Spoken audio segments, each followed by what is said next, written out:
Hey everyone, Ronan here, and welcome back to the channel.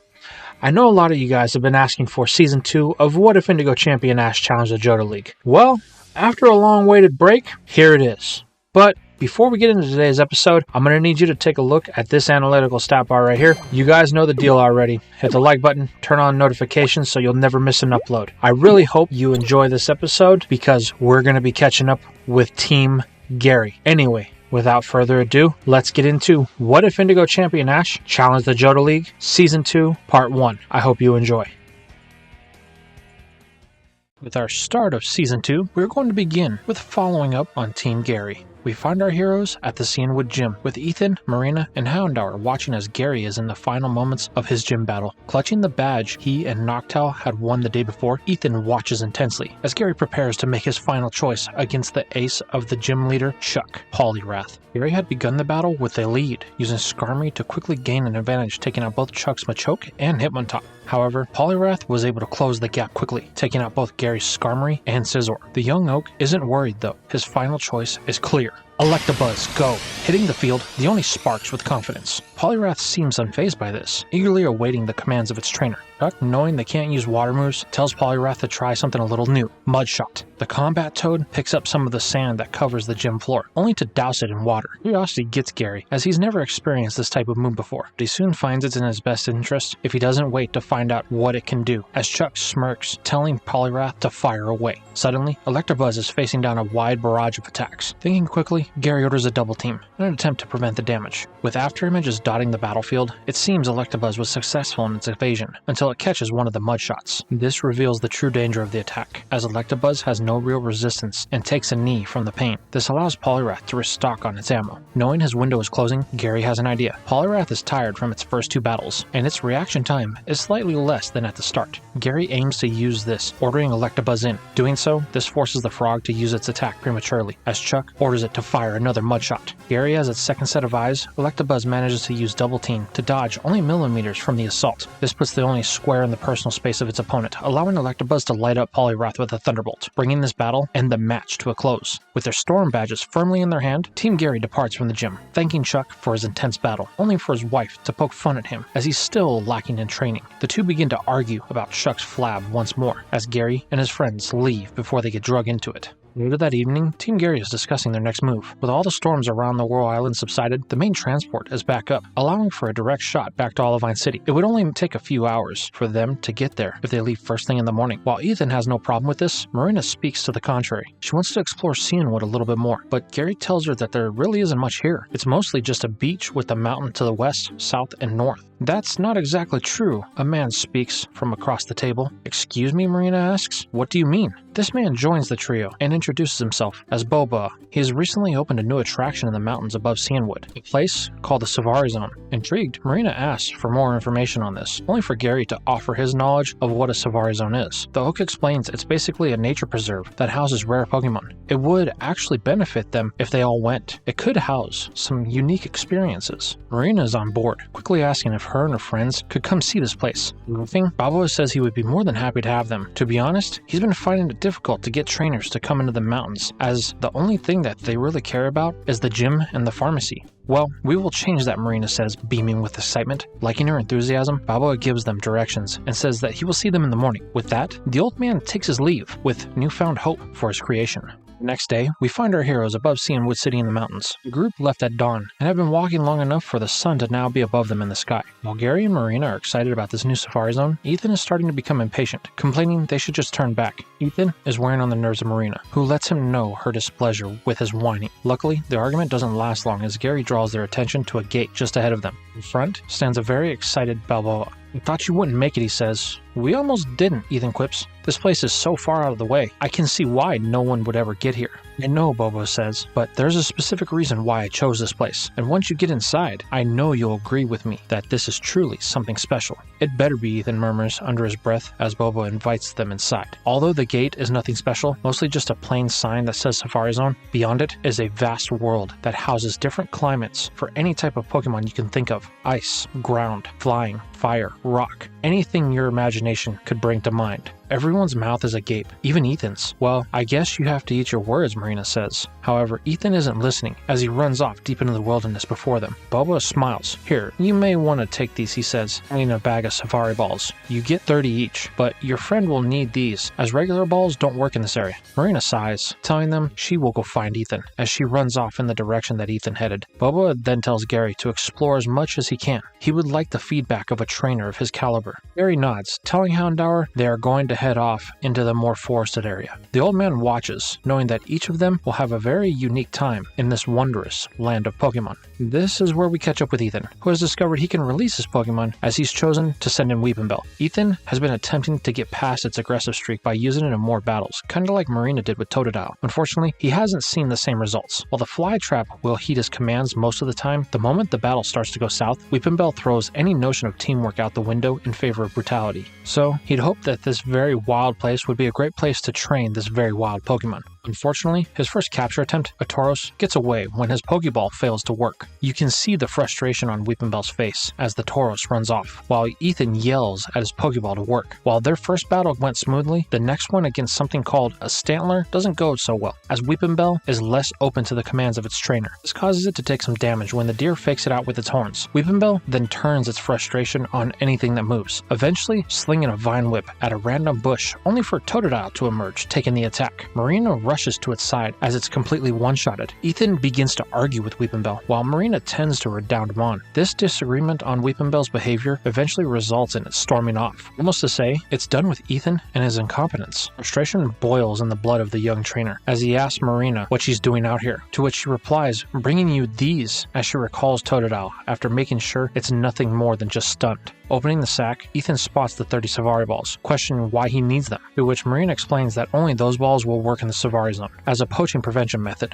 Oh, Ethan sighs. That's why mine wouldn't work. Then everything for the young trainer clicks about the frustration Weepinbell was feeling, forcing him to run off and search for it, once again leaving Marina alone. Now we find ourselves with Gary, as the young man and his doggo traverse the thickly treed area. This normally wouldn't be a problem, however, a thick fog has descended on the area, visually impairing Gary and Houndour. This shouldn't be an issue, however, Houndour seems to be on edge, cautiously moving in the undergrowth. Gary notices this, choosing to keep the pup close as not to get separated. The duo proceed with caution, pushing inches at a time until Houndour stands at attention in a defensive position. It begins to growl, attempting to detour a threat it thinks is around them. Gary tries to find the source of this tension, but the fog is thick, and Houndour isn't fixed on one particular spot. That is, until they find themselves at the crest of a pond. Gary thinks to himself that it's strange they haven't seen any Pokemon since they've headed into the bush, but this thought is interrupted when opposite of them, a blue outline can be seen through the thick veil. Houndour tenses as Gary readies a Pokeball, but as quickly as it appeared, the glow vanishes, leaving behind what looked like a silhouette of a man. Gary calls to this person, only for them to also vanish in the mist. Odd, Gary says, but the tension hasn't subsided, as Houndour is now growling in an aggression that Gary hasn't seen before, as a new threat appears in the mists. Now we pick up with Marina. She's been failing fantastically at every turn, having lost out on a Rhyhorn, Chansey, and a Farfetch'd. This just isn't her day, and the frustration is something she is unable to contain any longer, as she lets out a blood-curdling scream. This throws off her son Flora, as it flinches in fear. As the cries echo in the surrounding area, it attracts the attention of a certain Pokemon that sparks, catching the attention of Marina, who runs in the direction of the Pokemon, only to find nothing there. However, another spark just up ahead happens again. "You're not getting away from me," the young researcher says, as she vigorously sprints in that direction.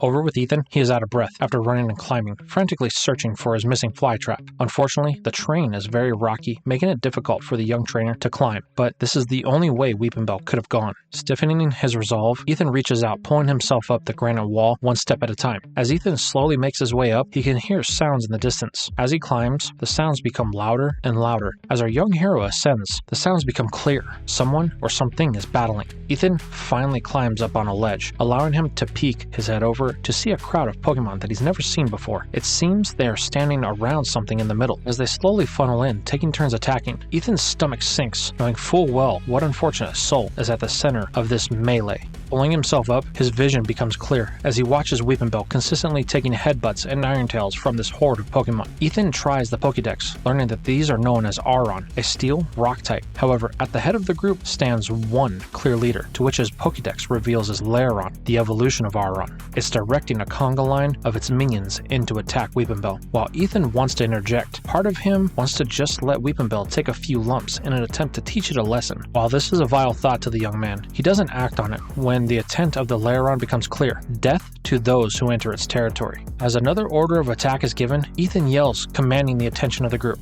"Hey, you can't do that. Weepinbell is my friend. I won't let you hurt it." A bit stunned that this human is in their territory, the Auron only watch as their leader slowly descends from its perch to confront this new intruder. Ethan confronts the leader, telling it this isn't right. They all ganged up on Weepinbell. It's hurt. They have clearly won, so they can just move on and leave it be. He will take it, and they will never return here. Unfortunately, there's one thing Ethan is overlooking. In this place, there is only one law: the strongest survive. Weepinbell came into their territory looking for trouble, and it found exactly what it wanted. This is reflected by the answer of Lairon as it charges at Ethan. Unfortunately, the area to evade this charge is non-existent, as Ethan's back is to a cliffside. The only thing he can do is watch as Lairon barrels his way. Back with Gary, their stalker has become known as Meditite emerges from the mists. It's here to continue whatever issue it has with Houndour. Gary recognized this as the same Pokemon that attacked Houndour before, as the pup is very defensive in its presence. The fact that this Pokemon has tracked Houndour across an ocean tells Gary one thing: whatever the reason this Meditite is after Houndour, there has to be a human behind it. However, Gary has a little time to think as Meditite is on the attack, a clear target in mind as it throws a Force Bomb at Houndour. "Dodge," Gary commands, to which the doggo demonstrates its synchronicity with the human it's befriended. The Force Bomb strikes the ground as Houndour counters with a Smog. The fighting type is met with the very unpleasant surprise as a poisonous cloud bathes its nostrils, forcing it to cough heavily from the toxins it just ingested. Houndour is quite proud of itself. However, Gary tells it to be alert. Unfortunately, it's too late. As the cloud fades, Meditite uses its psychic abilities to lock onto Houndour. With its resolve hardened, it fires a dynamic punch that catches the overconfident pup. However, Meditite doesn't stop once it connects, choosing to push the stunned canine with the force it uses into a tree. Then, it continues the pummeling. Gary tries to intervene, choosing to send in Blastoise. Unfortunately, Meditite uses its confusion attack to freeze Gary in place as he prepares to throw the ball. With Gary frozen and Houndour out cold, Meditite then does something Gary wasn't expecting. It grabs Houndour by a leg and slings it over its shoulder, only to walk off. Gary is helpless as he watches this unfold, pleading with the fighting type to stop this madness. Unfortunately, this falls on deaf ears. Gary can do nothing. Then, Meditite flinches from its poison. This is enough to break the hold it has on Gary. Now free, the Oak changes his approach, choosing to throw a ball at Houndour as Meditite drops it. This results in the capture of the fire type, while Gary sends in Blastoise for some defense. Realizing it's outmatched, Meditite fades back into the mists from which it came. With a sigh of relief, Gary picks up the ball of his newest catch, only for the dex to prompt a swap of Pokemon. After some thought, Gary elects Arcanine to be sent back to his grandpa, while he keeps Houndour. With his newest catch firmly in his grasp, Gary decides he's done for the day, so he can get Houndour some much-needed medical attention.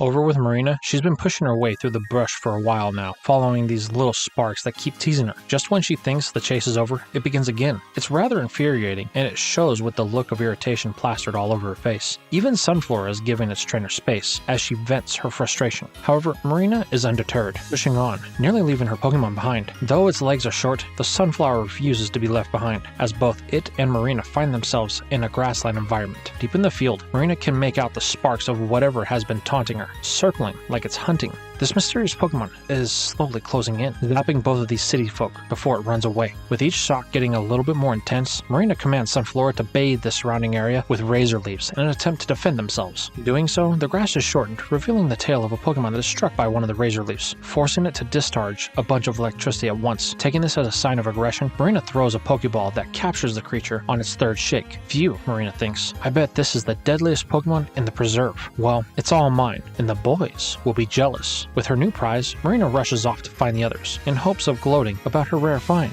Back with Ethan, his brief life as a trainer flashes before his eyes as he tunnels out. However, he quickly realizes that nothing has happened, forcing him to focus on the events at hand. Cluing in, Ethan sees that Lairon has been stopped as it is struggling to move in his direction. The reason for this is one that surprises the aspiring Pokemon master. Weepinbell, though very injured, is using what strength it has left to hold back the Iron Behemoth. Lairon flares about, frustrated that its command would be challenged by these two. Luckily, it has an answer for this problem, as it begins to charge an attack. It then fires it in the direction of Weepinbell, only for Ethan to jump on Lairon's back, covering its eyes the best he can. This forces the attack to miss as Lairon bucks about, throwing Ethan from its back in the direction of his grass type. With a hard landing and them outnumbered, Ethan realizes they need help. Readying Typhlosion's Pokeball, Ethan prepares to throw it. However, his arm is stopped by the vine of Weepinbell. Though it is injured, it still wants this. It's a point of pride with the fly trap. Ethan stares down this defiant Pokemon. Fine, he says, you can battle, but if we do this, then it's together. You understand? Weepinbell nods, taking its place at the front of its trainer. A strange feeling washes over Ethan. For the first time since it's evolved, Ethan feels like he and Weepinbell are on the same page. With a smirk, Ethan gives it the first command, a Razor Leaf. Launching the projectiles, Weepinbell puts all it has into this attack. However, Lairon just charges through, using its armored hide as a shield to connect with the takedown. This connects with the Grassmon, forcing it back. Weepinbell, are you okay? Ethan asks. It's hurt, but still able to battle as it steps forward. Ethan can see that this will come down to a battle of wills. Whoever breaks first, that is how this will end. It is here that Lairon charges the attack again. This time, Ethan uses his Pokedex to learn that this is called Rock Blast, and it can hit in succession. That's not good. If any of those connect, Weepinbell will be seriously hurt. Fortunately, Ethan has a plan, telling his Grassmon to let the rocks fly. Lairon fires its move, confident this battle is over. However, this is where the bond of trainer and Pokemon plays a huge role, which Lairon finds out firsthand. Ethan tells Weepinbell to coil its vine like a spring. This absorbs the rocks as they connect with the predator plant, allowing them to return the Rock Blast to its sender for a full 5 rounds, stunning Lairon in the process. Then, with the final command, Ethan tells Weepinbell to use its vine to sling Lairon into the rock face as hard as it can. Weepinbell does so, knocking out the Mon. This battle is over, and Weepinbell, though injured, stands victorious. The two begin to celebrate their joined effort, finally paying off. However, this is interrupted when the ground beneath where Lairon landed begins to give way as it starts to slide towards the cliffside. We have to save it, Ethan says. Weepinbell looks apprehensive, but Ethan is right, so it uses its vine to stop the steel type from sliding off the edge. Unfortunately, due to all the damage it took, Weepinbell doesn't have the strength to hold it for long, losing its grip in the process. The Aron watch as their leader slides off the ledge to its certain doom. This triggers a response from Ethan, throwing one of the Safari Balls in a last-ditch effort to save the tank. Luckily, his aim is true, and the ball strikes, capturing Lairon in a brilliant light. The ball falls on the cliff's edge as it shakes, wobbling back and forth. Then, after 3, it stops. Ethan caught the Lairon, to which he has mixed feelings, as the Aron, seemingly accepting the status quo, leave the two for higher altitudes. A bit confused about the situation, Ethan tries to get their attention of the herd, but they ignore him as they climb. With little options left, Ethan chooses not to give chase, but to descend the cliff in order to find his friends.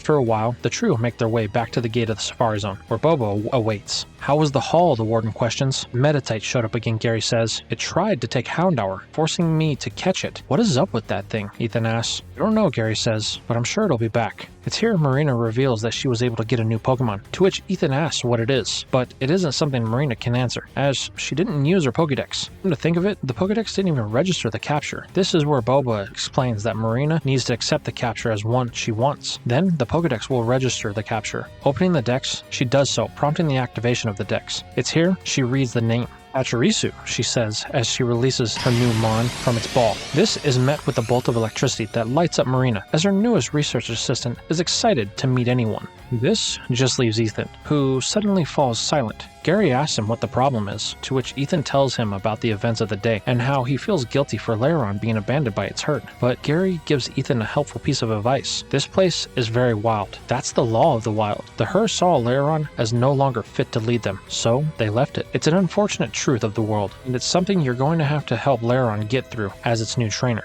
Well, I could just release it and it could go back, Ethan says. I'm afraid that would do more harm than good, Balboa says. Once a herd has made the decision like that, they will not change their mind. That would leave Lairon to survive on its own, which, in a place like this, could be a death sentence. Ethan, feeling guilty over the events of today, reluctantly accepts the capture, prompting the Pokedex to request which Pokemon he will send to Professor Elm. After some thought, Ethan chooses to send Beedrill. With their events in the Johto Safari Zone at an end and a promise to spread the word of the majestic mountain retreat, Team Gary departs, heading for the Cianwood docks and their boat. Along the walk, Ethan could do nothing but stare at Lairon's Pokeball. Is this what catching all Pokemon does, he thinks to himself, seemingly struggling with the damage he may have caused Lairon and his other Pokemon. Is he the reason that Weepinbell is the way it is? Are any of his Pokemon feeling resentment toward him? All questions he must confront as our heroes board the boat bound for Olivine City. All the while, a man follows them, specifically eyeing Gary with a questionable look in his eyes. And that, my friends, is where we're going to leave things for now. How did you guys enjoy this first part of Season 2? What do you think about the new captures for Team Gary? Why is Meditite so insistent in its capture of Houndour? And who is the man that is after Gary? Let me know in the comments down below.